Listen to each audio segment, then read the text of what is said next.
From near-death experiences to the devastation of homelessness, how and where do we find the will to overcome insurmountable odds? And when we do overcome these challenges, how do we pass that story of survival on to others? Life on the Rocks is that place where these stories are heard from those who live to tell them. And now, here is your host, Kyle Miller. Welcome to Life on the Rocks, guys. I'm so excited to bring you the show. Man, these two guys right here are some of my favorite people. Like, I met them a little over, 2 years ago, maybe? Yep, 2 years ago. Yeah, you guys just killing it. I love your guys' story, and I just wanted to share this with you all. So with that being said, Jeremy, Joshua, let's hit it off, man. Let's get this thing going. Man, thanks for having us, man. We really appreciate it, man. Really appreciate it, Oh, man. man, no. The honor is mine, man. The honor is mine. You guys are just so cool. You always got this, like, swag, and you just, like, the way you guys talk, I'm just like, oh man, those guys are cool as shit. You know, I want to be their friends. You know, but the more I got to know you, right, the more I got to be around you and understand you two. You guys are like really family oriented. You guys are like really close. You guys are always doing stuff together, and I just want to applaud that, man. And I envy that you guys have that relationship with each other. And you guys are going on family events and doing stuff. And I just think that's so cool. So, man, congrats on that. Thank you for sticking together. So let's get into this story, man. So tell me a little bit about you guys, where you're from, how you guys have come up, what you guys doing. So what's up? So we're born and raised in Miami, Florida. My mom was a single parent who had 5 kids. It was rough for us growing up, like really rough. There were times where we had no food, where the water was off, and we had to bathe outside, not necessarily bathe outside, but take buckets of water and put it in the tub to bathe. And my mom, she worked a lot. Our work ethic comes from her. Growing up, we see her work 23-hour days where she would work at the post office, come home and do hair on the side, sleep for 1 hour, and then go right back to it. So, yeah, that's how we were raised growing up in Miami, Florida. I mean, I guess a key part that he left out was my father was in prison from the time we were 4 until we were 22. So it was, like you said, my mom was a single mother of 5 kids, and she made it happen. But it was rough growing up, though. From 4 years old to 24. To 22. 22. Yep. And you guys just at the house with your 3 other siblings. Like, yep. You guys basically raised each other. Was there one that stuck out that like kind of took mom role or dad role or something? My older sister, she's 1 year older than us, so we all kind of took on that parental role to our younger siblings. Okay. You know, we had to raise ourselves, but it was cool though. It transitioned into us being all close now. Right. So this is how it was how it was as a kid. So you guys, all your whole family's close, just not you two. Yeah. So we're close with it's us two. We have 3 sisters. We all are close. You know, growing up, when you don't have much, there's nothing that you can do but play with each other and have fun. So, yeah, that's true. That's true, man.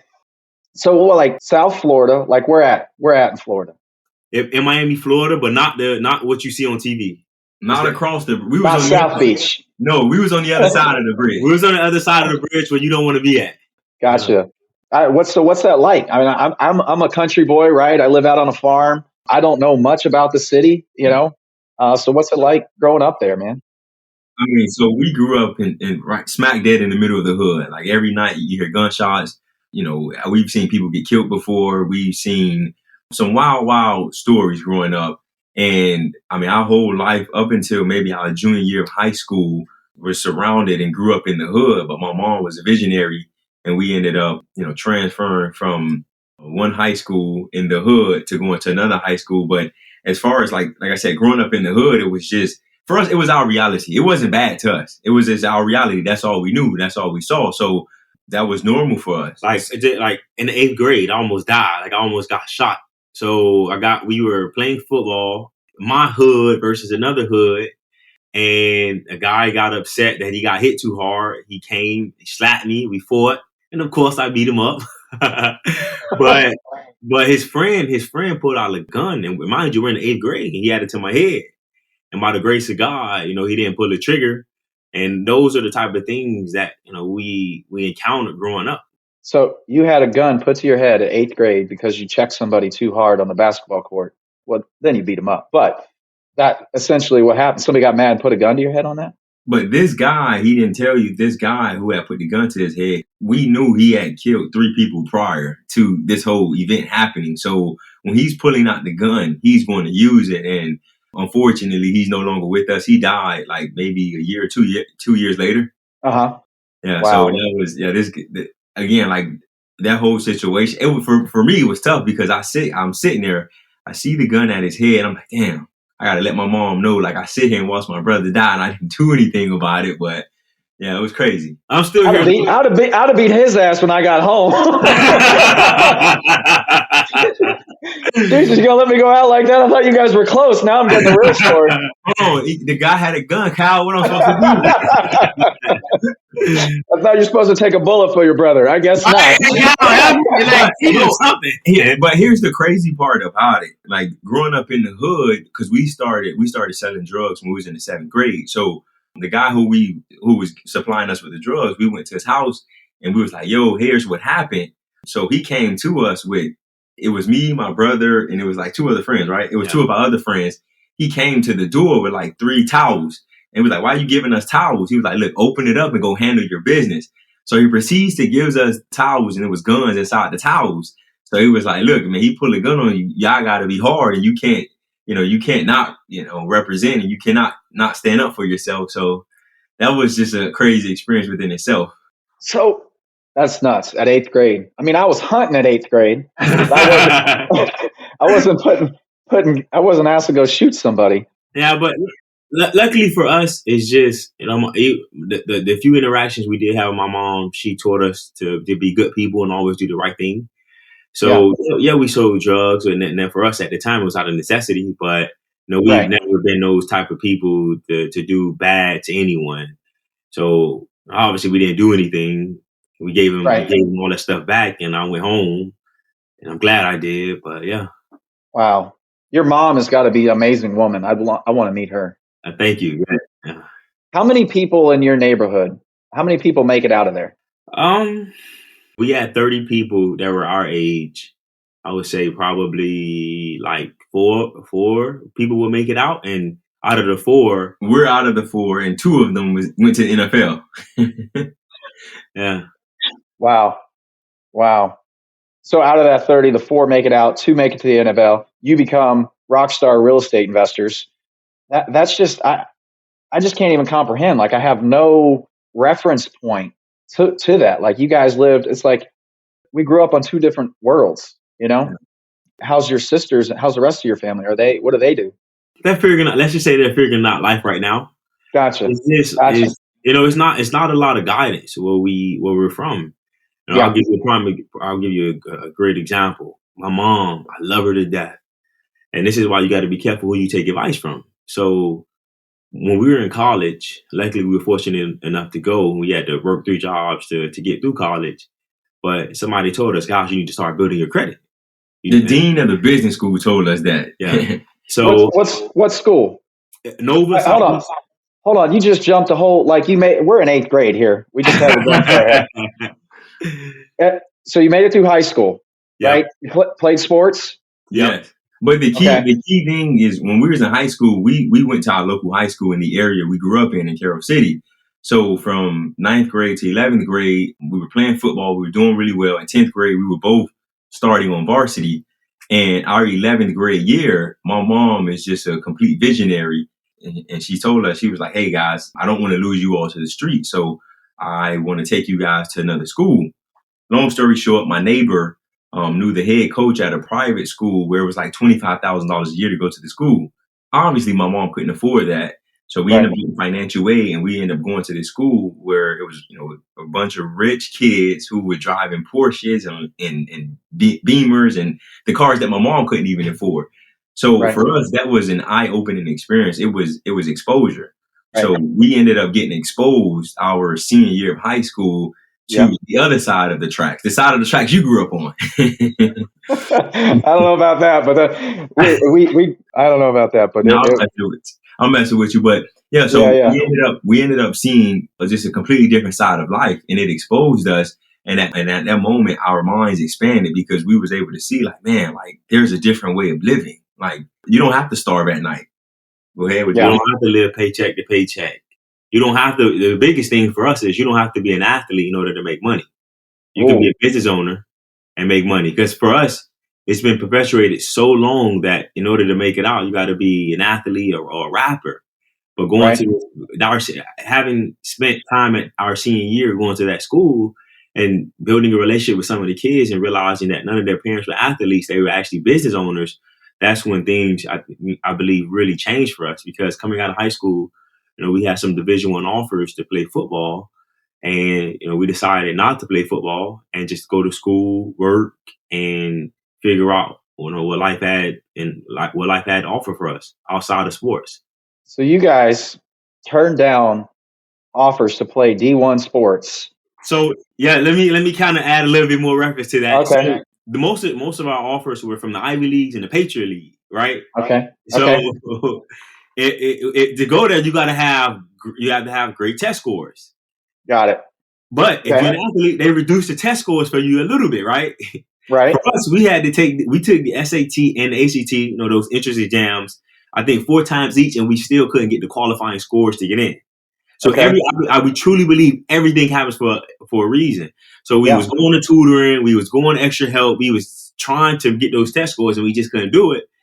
And we just told our coach at the time, who was like a father figure to us, hey, you know what? We're not going to even go to college. We're just going to go work, because that's all we knew. Like in my family, you graduate high school, you go to get a job. Right. College wasn't really something that was ever talked about. Okay. And my mom, she told us, like, hey guys, if you want to go to college, you're gonna have to figure it out. I can't give you no money. So for us, we went to him. It's like, hey, listen, man, we can't afford college. We're just gonna go get a job. And he told us, like, gosh, there's financial aid. You can work. You can work and make money to go to college. So he convinced us to go, and that's how we actually ended up going. If it wasn't for him, God knows where we would be at right now. Right. Yeah. Right. Wow. Okay. So you were trying to get the grades, didn't make it. So you go to college just for school. You've been exposed to this stuff. You've seen the other side of where, the opportunities and not even necessarily opportunities, but just possibilities. Yeah. That's all. I think that's all some people need is just, that can happen. Like, show people that this can happen, and that's all they need. So you guys definitely took advantage of that.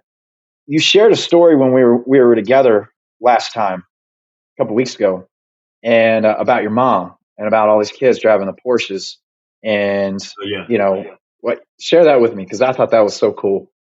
So, and going to the high school, the football coach made all the football players spend an evening together, so like spend a night to build camaraderie.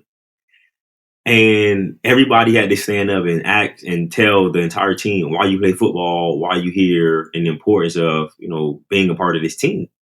And all the kids was like, oh, my mom and my dad is never there for me. All they do is work. They give me money, and they don't give me anything else outside of money, no support or anything.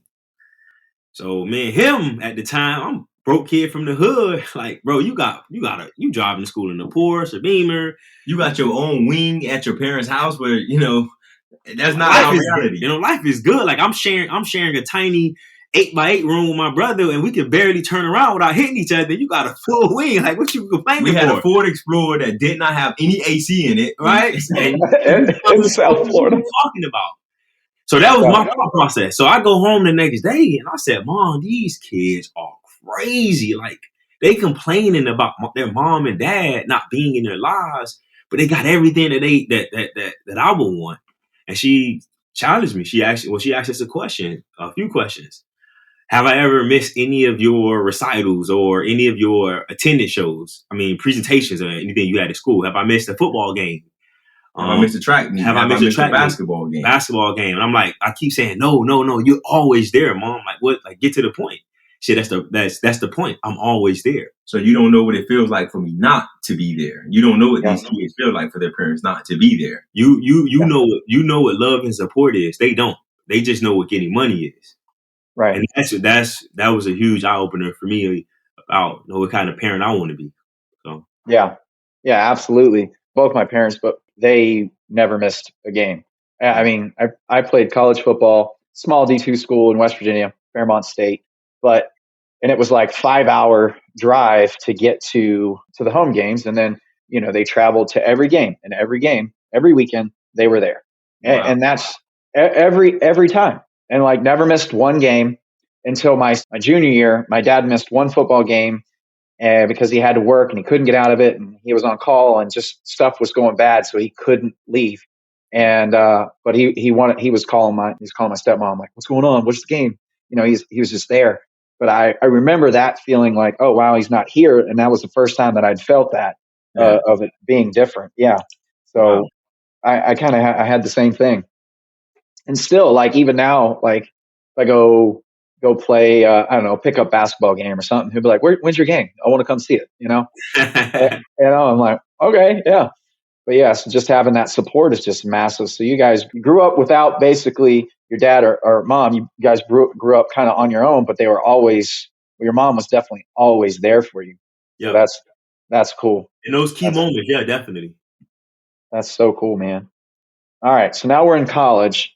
What's happening in college? What do you guys do? Move from there? We're doing it. We are working a lot, to the point where we almost died one time, like legit almost died again. Another near-death experience. So my mom's house had gone into foreclosure while we were in college, and we were living at home, so we were commuter students. So we had to pick up an extra. At that time we had 2 jobs each, and we had to pick up another job. So we would wake up in the morning, go to one job, and then work until 5:00. And then we had the third job that we picked up, because the other job was on the weekends. We would work from like 9 until like 3 a.m, sweeping floors at a, what do you call that? A county state fair, like a state fair. So after your body gets exhausted. So one night we was driving home, and we would take turns driving. It was my night, and I'm driving, and I wake up because I didn't realize I had fell asleep at the wheel. And I'm like, wait, I was just in this lane. How I get in this lane? I don't remember getting in this lane. So I'm like, hold on. I'm slapping my face. I'm rolling the window down while he's asleep. So I'm driving, and then the next time I'm back in the other lane. I'm like, wait, hold on.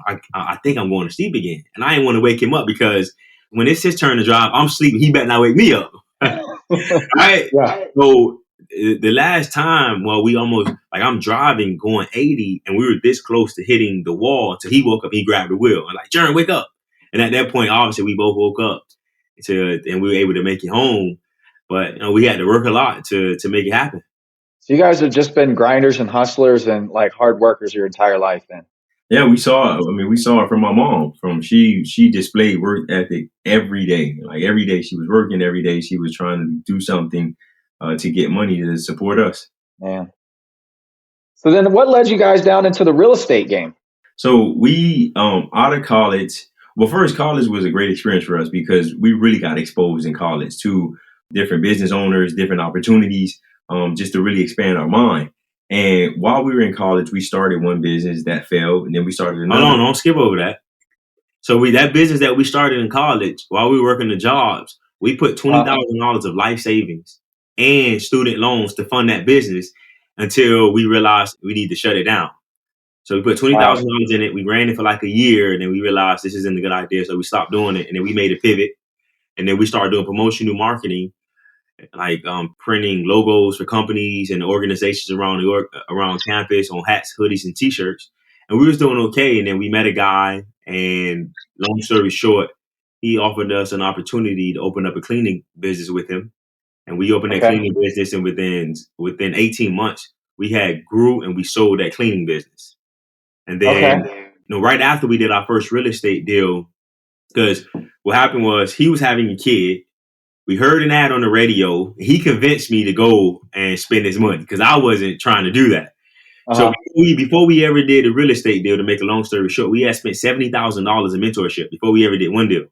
So the first, we spent $55,000 on one mentor, and we learned nothing. On credit cards. Using on credit cards, and we learned nothing in that mentorship, like absolutely nothing after spending $55,000. Well, the only thing we did learn was to go and join your local RIA. We joined our local RIA. We met a local mentor. We paid them $15,000, thus the $70,000 in total. Yeah, and he was the one that really helped us understand real estate, and basically was another life-changing figure in our lives. So We spent $70,000. We did a real estate deal. Our first deal was $19,500, and we were off to the races then. Nice. Yeah. So you want to share what you sold that company for? Oh yeah. So when we listed the company, we had listed it just over $100,000. And Okay. we had got an offer for just over 100,000. No, it was like, just north of 100,000.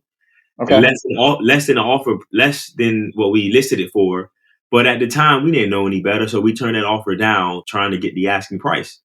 And then while we were trying to sell the company, we had took our attention off of the cleaning company because it was kind of on autopilot, but it wasn't. But we had put it on autopilot just to focus on real estate full time. While we're focusing on real estate, we're not focusing on the cleaning company. We start losing customers. And at that point, once we made that 19,500, we called the broker like, listen, bro, you got 1 week to sell this company. So we went from potentially selling the company for just north of 100,000 to only selling it for 20,000 because at the time we were motivated sellers. We were very motivated sellers. You want to get out and get into this. We wanted to get out. Once that first real estate deal was proof of concept. Once we saw that, okay, this is real, we can wholesale a deal that make, almost $20,000 on one deal. Hey, let's get rid of this cleaning business and go all in on the real estate. Right. So how do you go from the hood, right? And that's what I'm using your words. That's fine. It was. How do you do that to like having the cojones to write a $55,000 or to put a $55,000 on credit card to first mentor? Like, hey, I'm going to do this. I mean, for us, one thing about growing up in the hood, they teach you gonna always bet on yourself. And for us, we said we're gonna bet on ourselves. So I don't know if you've ever been to some of these seminars. They tell you to go to the back of one. They teach you how to increase the credit card limit on your credit cards, and that's what we did. And then they sold us because they have like the best salesmen in the world selling at these seminars. And we increased the limits on our credit card. We went to the back of the room and we swiped that credit card.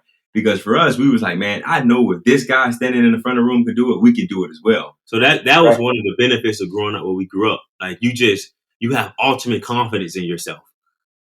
The ultimate utmost confidence.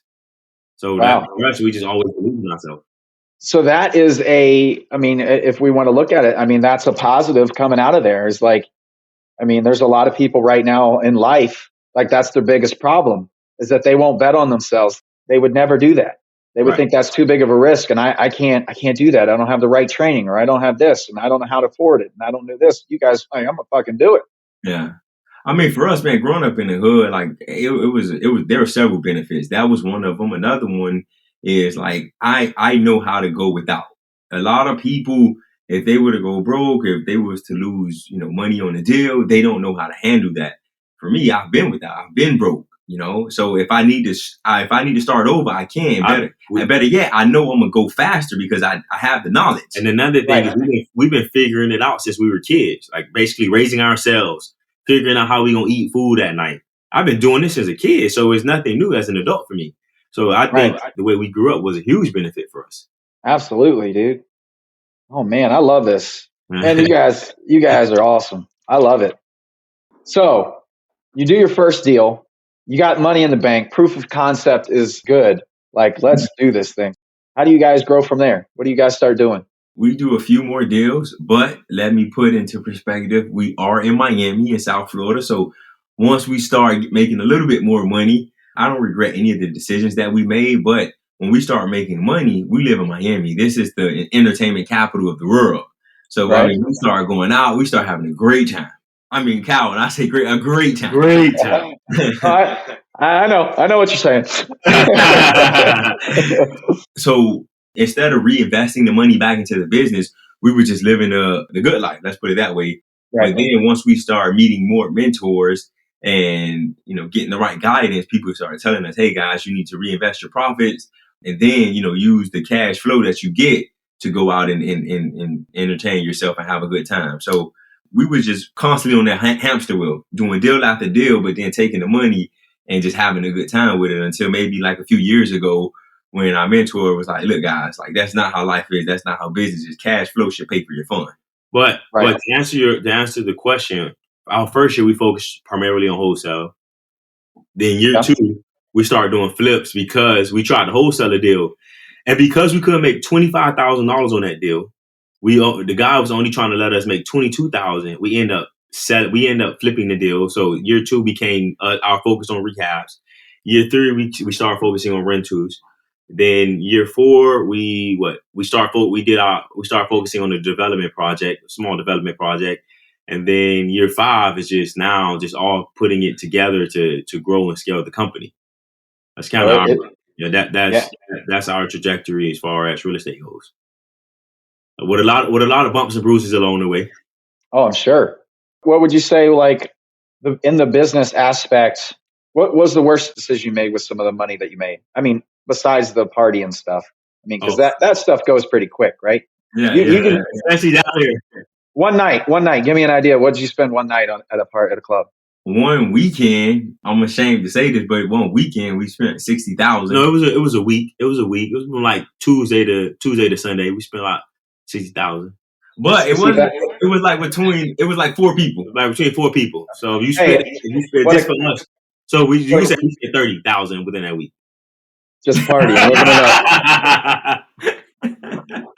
But Cal, that was a great week that I won't never forget that week. Hey, listen, we do this stuff for life experiences, right? We're never gonna and memories, right? It's like you didn't spend it on Coke or whatever, and you're never gonna remember the whole thing. You spend it on the experience, and now you have that memory for the rest of your life. So when you're 80 years old, and this is what I want to live life and do. When I'm 80 years old, and I'm sitting there in the recliner, and my joints don't move, and all this stuff, and I'm just beat to hell. I just want to look back on all those things, all those fun things that I did, and I was just living it. I just want to be like, man, and just reminiscing, because I don't know, you read that book? Was it Die with Zero? You read that one, right? Yeah. Man, that book, if you guys listening, read that book. That was an awesome read. You're going to have those memories for a long time. Yeah, there it is. Die with Zero. Great book. Bill Perkins. And it really puts things in perspective on how, you might want to live your life. It really opened my eyes on some things. It really did. But besides that, That's really it. That's all we really blew money on, because growing up down here, that's what our culture is: partying, having a good time, and not us never having money. We never was really able to experience that. So I think we went through a phase of, I need to experience it. I need to get this out of my system. So now, if somebody wants to go out, it's not really a big deal whether I do or whether I don't. I've already done that. So I can say that's really the only way that we've actually blown money, was just partying a little too much. Other than that, nothing else. Yeah. Joshua, what were you saying? No, you was asked, the question was, what besides that, what was a bad decision we made in business, correct? Yeah. I mean, there's a few things. Partnering with him. I think there's a few things, though, from just our entrepreneur journey. One, hiring people too fast and not really understanding who you're bringing in. That's number one. Yeah. Another thing is not hiring a mentor fast enough. Yeah. I think if we would have hired a mentor to help us scale, because we had a mentor to help us understand the business, but a mentor that helps us understand how to scale, that was another mistake I would say that we made. Anything else you could think of? I think those two are really. I think those two are really, really key. I think definitely the mentor, because one of the things that we learn now, and we truly believe is not a core value, but like something that we stand on, is how do we collapse time? You can make more money, but you can't make more time. So you could be so much further along in life if you just invest in yourself and hire somebody that's already where you're trying to get to. So I wish we would have done that earlier, but that's I think that was one of the biggest mistakes we made, because again, part of our nature is to figure it out, and that's what we've been trying to do for so long, until we realize, like, man, just collapse time and pay somebody. Well, that's how we've been raised. Like, I'm the same way, right? Hey, figure it out. You can do it. It's what Mark always says. It's the who, not how. Find the who to help you with the how. And I was always asking the question. This is where we got to think about, what questions are we asking ourselves in our mind, and when we're doing things. The right question gives us a better answer, right? And we can say, how do I do this? Then that just says, well, that relies on me to do this. But if I say, who can help me do this? Then I'm looking for something completely different. And I think a lot of people just get stuck in the how do I do this? And they never get past that. And so that's helped me in my business. I've been able to hire some people been able to bring people on and help grow my company. And it's definitely a game changing question. And that's all it is. That's what we're aspiring to do and to get better with, is just those questions that we continue to ask ourselves when we're sitting at home. Like, what do we want to create? And actually, did you guys, and this is, I think about this, I always knew I was going to be a millionaire. I always knew that I was going to be successful in life.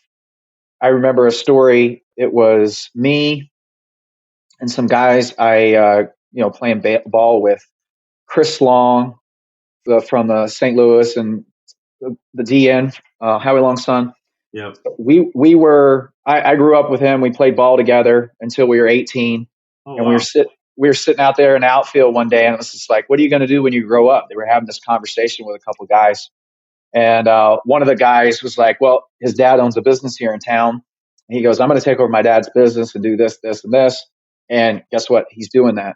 Another guy was like, oh, I might be a teacher. Another guy was like this, saying these other things. Chris said, I'm going to the NFL.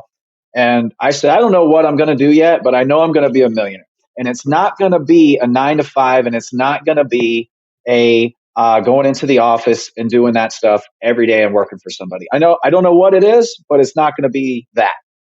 And so I had that always in my head from probably, I don't know, 10, 11, 12, something like that. My dad would hand me books of because it's all mindset, right? It's all figuring out what you can do. He'd hand me a book and he'd say, hey, here's a book on jobs, right? Read this and you can see what you want to do. And I looked at the book and I was like, this does not interest me at all, because I don't want a job. I remember walking out, we were hanging out with family one time, and my grandma's sitting there, and I told my grandma, I said, Graham, so I'm going to make $500,000 in a year. And she kind of went, okay, buddy, and it's like, but I knew I was going to do it. So, I mean, it sounds like you guys are the same way. Like, hey, it's on me. I'm going to bet on myself. I'm going to make it. But I'm going to make it or I'm going to die. One thing that you said is key. Even, it sounds like even some people in your family didn't even believe you or believe in you and your abilities. So that's why sometimes, one, you got to be careful who you tell your dreams to. And then two, like he said earlier, you got to be careful who you get advice from, because like, I love my mom to death, but I can't go to her advice about running a business. She's never done it before. I can't tell her I want to start a business, because as a parent, it's your job to protect your kids. You don't want your kids to fail. So my mom, her first nature is to say, I don't know how to do this, so I may steer him to go left. Even though he should be going right, but I'm going to steer him to go left, because I don't want him to go right and get hurt, because I can't parent him when it comes to running that business. So what you said is super key. You got to be careful on who you tell your dreams to, and then who you get advice from. And again, talking to that point, talking about how we grew up. Again, I love my mom as well, but I remember in college, like going back to that story we never told, the dean said, you guys need to get your credit right. You need to build your credit. How do you do that? Get a credit card, charge it, and make sure you pay it off. We go home and tell my mom, we're getting a credit card. Oh, no, that's a bad idea. You don't need to do that, blah, blah, blah. But she's speaking from her experience. Yep. And she's projecting what she went through in her experience on me. So again, like my brother said, just be careful who you take advice from. And that includes close friends and those that mean that love you and mean well, because sometimes they may think they mean well, but in actuality, they may be hurting you if you take that advice. They're only coming from their own experiences, and that's what everybody's projecting out, right? From their own experiences, how they got hurt, how they don't have confidence in themselves, so then they don't have confidence in you. Right. It whatever it may be, it's just like, if you have in your heart of hearts, if you know if it's going to be this, then make that happen. My wife likes to tell this story. I was making because I went to Memphis, University of Memphis after school. I thought I was going to be a strength conditioning coach, and so I was working with a football team, and that's where I met my wife now. And I think I was making like $600 a month. I'm guessing you had to pay her, right, to be with you? Yeah, right. Yeah, she obviously married me for the money.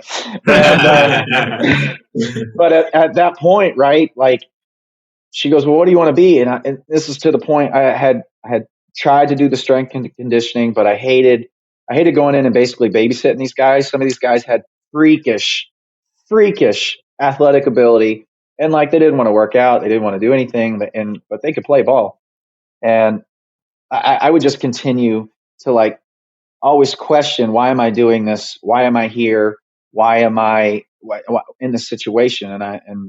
I realized pretty quickly that that wasn't the lifestyle that I wanted, and B, it wasn't the money that I wanted. I couldn't make the money that I wanted in that profession. I knew I was going to be like 40 something years old and finally making, $150,000 a year. And I was like, that is not for me. And I have zero life. And so I'm a lifestyle guy, and I just want to I like to go on vacations. I like to go skiing. I like to do all that stuff. And I don't want anybody telling me I can't do it. So I was like, this is not the profession for me. But make a long story short, we were on the phone with her, and she asked me, what do you want to be when you grow up? And I told her the same story I told the guys when I was setting out in the outfield. I said, I don't know, but I'm going to be a millionaire. Yeah. That's it. And she Hey, was like, nice. okay. But you just dropped a huge gem, and we talk about this all the time. You realize what you don't want. I think in life we focus so much on what we want, and we don't focus on what we don't want. And once you start focusing on what you don't want, that made your decision much easier for you to say, you know what, this is not what I want, and you're able to leave that comfort and that security. I think I was also able to I'm looking at people in the future in the life that they have. I was always like watching the older guys, older people. I was always looking up to those people. And so now I think in life, I'm looking at the older guys now. And heck, now I'm 37 now. And I can look back on some of the younger guys too. And they're creating lives. And I take from their life and I go, wow, maybe I can implement that in mine and grow my lifestyle or my relationships or whatever it may be that I'm admiring of this person, and implement it in my life. But I'm always like, hey, is that guy happy? Is this guy really like his life, or is it all fake? Does he have too much stress? Does he have this? So I'm looking at those things and kind of trying to mold to where I want to go as well. So it's been fun, guys. This whole thing. I love your story. I love your journey. I love what you guys represent. And I mean, you guys are the epitome of the American spirit, right? You guys, hey, it's on me. I'm going to make it happen. Yep. And I'm just going to keep pushing forward, dude. I love it. That's that American spirit that we need to get back. Absolutely.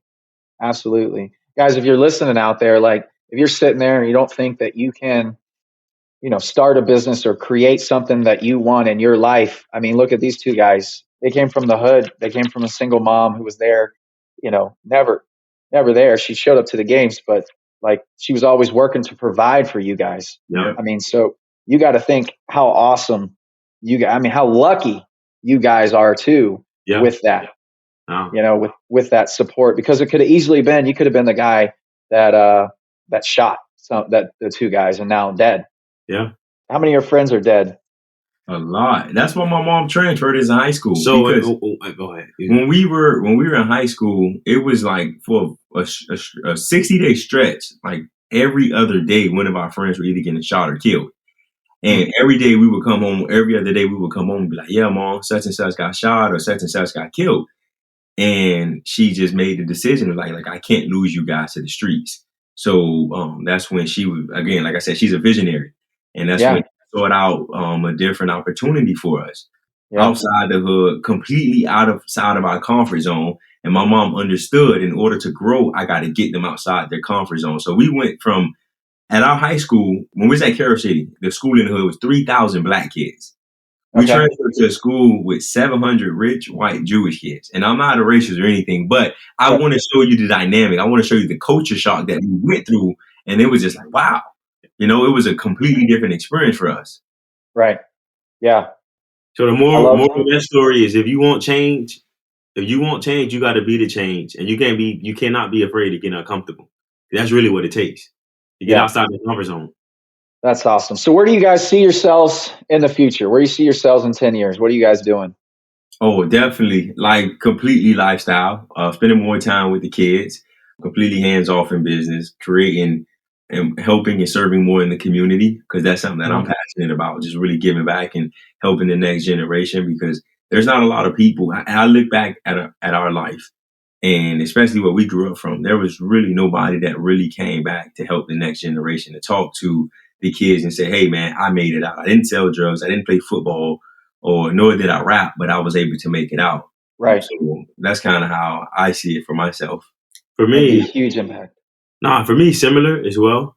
And I'm actually thinking about this and reaching out to my college because I do want to teach and go back and show kids a different path. Yeah. Who are in college, that went to college for whatever reason, and show them like, hey guys, I went to college and I was able to not work a job and do something and not do what society says. So for me, I definitely want to figure out how I mentor to the masses and help them understand that societal norms are just that, societal norms. You can create your own norms and you can do your own thing. So bring up my time to be able to preach my message, which is you create your own path. Don't let anybody create it for you. Yeah, dude, that's awesome. So where do our listeners find you guys? I would say the best place is on Instagram at Mathis Twins. That's MATHISTWINS on Instagram. So at Mathis Twins on Instagram. Shoot us a DM. If you have any questions, we want to help as many people as we can. And our life's mission is to impact people. So that's something that we're very passionate about and want to do. So absolutely, guys. If this story connected, these guys are two total rock stars. I've hung out with them both. Great guys. Are you guys still on 75 hard? Oh, that was over. He did it. I don't know if I can do it again though. It was challenging. It taught me a lot about myself, but I don't know if I want to do it again.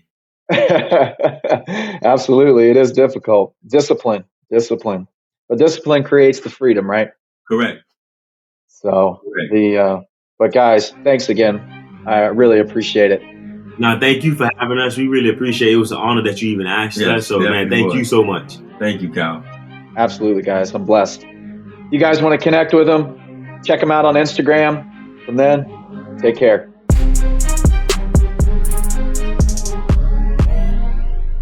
This is thepodcastfactory.com.